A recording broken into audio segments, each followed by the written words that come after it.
Now at 6. When they pull up in the parking lot and see the patrol car, it's like a sigh of relief to a lot of people. After recent violent attacks at places of worship, law enforcement in Central Georgia is stepping up. How they're adding an extra layer of protection at some churches. Plus, smile, because somebody might be watching you if you're walking down the streets of Dublin. I'll let you know about a new operation the police department just launched. And a lot of people are being raised by music. Does music make a lasting impact on our teenagers? A local rapper says yes, and he's doing something to change the messaging. 13 WMAZ News at 6 starts now. No longer in the United States of America can you go to church and feel safe. A teenager planned an attack at a church in Hall County just months ago. Gainesville police say her plan was stopped when classmates told school officials of the plan she detailed in a notebook. The school's administration conducted the preliminary investigation and verified her threat to attack Bethel AME Church. Authorities say the 16-year-old idolized Charleston church shooter Dylan Roof, who targeted a predominantly black church. Cases like this one are leading places of worship to strategize for attacks.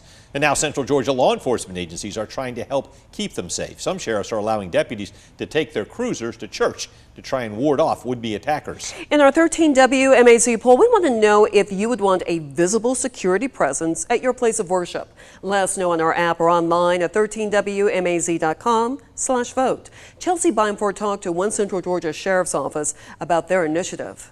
Well, driving a marked car can give you a pretty good indication of who's inside a vehicle. And in this case, you probably figured out I'm a reporter with 13 WMAZ. And now some Baldwin County deputies will be driving their own marked patrol cars to a place you might not expect. Upcoming Sunday will be the first day that Baldwin County deputies can officially drive their patrol cars to church. Reporting in Baldwin County, Chelsea Bimeford, 13 WMAZ News. Having law enforcement in the congregation helped stop a Texas church shooter last month. 71-year-old Jack Wilson says he needed just one shot to take down the man who killed two of his fellow churchgoers. Service was interrupted at the West Freeway Church of Christ in December when a gunman stood up from a pew and opened fire. Wilson, a firearms instructor with law enforcement training, confronted the shooter.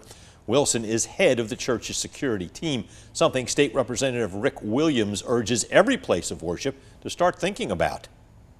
It's just a sign of the times we're living in, and it's dangerous, and we've got to step up and be prepared.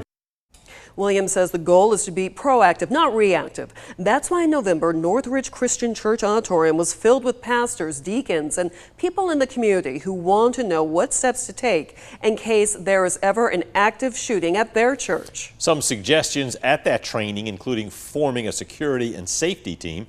Safety teams can carry walkie-talkies to make it easier to communicate and have a medical kit on church grounds.